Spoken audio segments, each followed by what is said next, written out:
Bzzzt! Uranus just gave me a big surprise that I'm excited to share with you. Kristin and I thought it would be a good idea to have just a touch base in between the eclipses because Sunday's energy was strong for sure. Well, now Lynn Schaefer, the Beautiful Mind coach, is joining us too. Lynn has amazing techniques to help process subconscious things that are coming up this powerful eclipse season. It's live, interactive, and free. This Thursday night, 8 p.m. on the Fun Astrology YouTube channel. You can register at hightimelineliving.com to get a reminder. Kristin, Lynn, and I hope to see you there.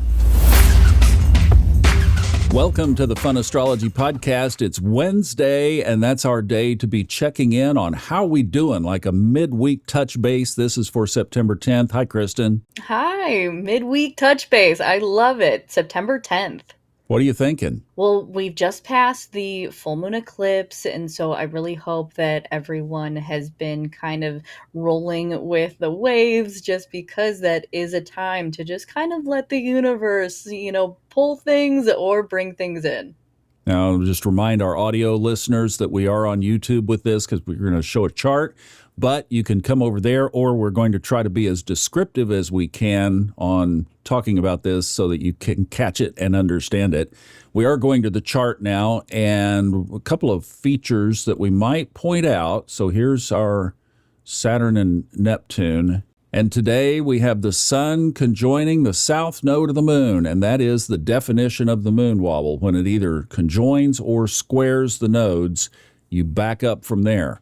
Now, Kristin, one of the things that I've observed about this that's good is it seems like most of the action is ahead of the exact conjunction day. So I'm hoping that that is the case. I agree, especially because we are in between eclipse seasons for this one.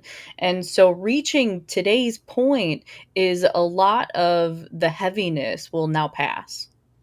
That's good. We do have a couple of aspects. I'll just point out, then Kristin has some thoughts. We have a quindecile between Saturn and Neptune over to the sun and the north-south node, and I think that is definitely significant, as well as this. Notice that the north node of the moon is in a yod featuring Mars and Venus, and those two are in each other's sign. It's called mutual reception.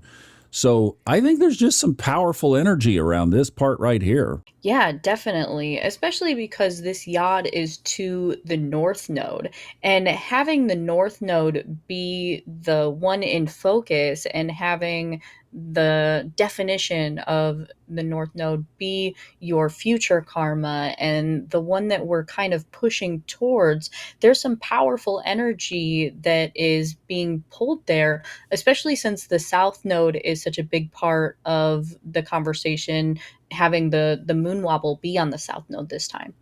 And just to that point, we've heard of accidents. Some people have had some challenges through this. One of the things being in between the eclipses, and because we have this peak of this thing today and it will tail off for about a week, which puts us right at the doorstep of almost of the next eclipse, caution. Just be careful. We had one of our listeners whose brother had a motorcycle accident. It was a bad one. This is a really good time to just be a little extra careful and to implant that in your mind. Don't presume that when you get out there to go driving off, you need to be a little careful. So now, as today is the peak of the moon wobble, it's really a wonderful time to be releasing things around the topic of Virgo, whether that is things in your routine that don't fit you, health standards, maybe a search for perfection. Those are things to kind of be looking at. Now, Mercury will make its conjunction to the south node tomorrow. And so the things that are kind of coming up today might be brought up, but in a different way, maybe an idea to kind of move past these things, or just with Mercury being at home in Virgo, it's exalted as well. So it's functioning really well. So it could bring some really wonderful ideas or ways to move past this. We also have a building sextile between the Sun and Mercury to Jupiter, and both will perfect on Friday. So, a lot of the things that you're kind of pushing through today and tomorrow to kind of move past or release could end up bringing blessings by the end of the week and through the weekend. I do want to mention that there is a long 13-hour void course today. Mars is in an opposition to the moon while the moon is in Aries. And so there can be a little bit of spiciness that happens through the morning. Now, the moon will move into Taurus at 4:03 p.m. today. And the moon is exalted at that point. The moon will make a square to Pluto that does perfect tonight. And so there can be a little bit of spiciness that also comes up with that as well. But the moon is in a more favorable place where you can make transitioning or transformation a part of the theme for the day that is really positive. And so just keep in mind that in the morning, though, it might be easier to go with the flow than it will be in the evening. And I would add to that, if you didn't catch our interview that Kristin and I did on Sunday, we're talking about voids, of course, and how all this ties together. That would be a great episode to go back and listen to.